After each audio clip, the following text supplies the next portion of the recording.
शान्ताकारं भुजगशयनं पद्मनाभं सुरेशम् विश्वाधारं गगनसदृशं मेघवर्णं शुभांगम् लक्ष्मीकान्तं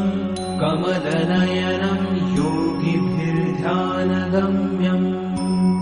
वन्दे विष्णुं भवभयहरं सर्वलोकैकनाथम्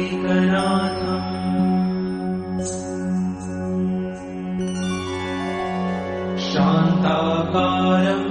भुजगशयनं पद्मनाभं सुरेशम्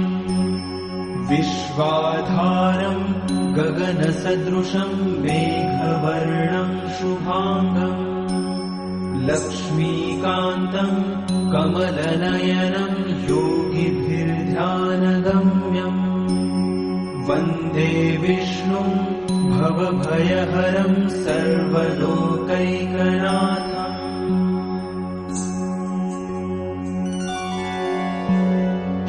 शान्ताकारं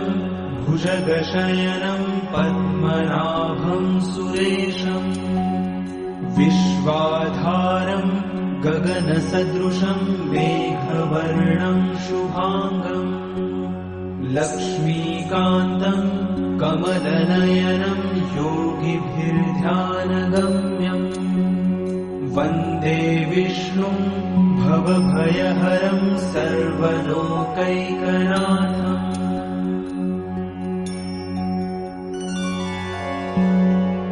शान्ताकारं भुजगशयनं पद्मनाभं सुरेशम् विश्वाधारं गगनसदृशं मेघवर्णं शुभांगम् लक्ष्मीकान्तं कमलनयनं योगिभिर्ध्यानगम्यम् वन्दे विष्णुं भवभयहरं सर्वलोकैकनाथम्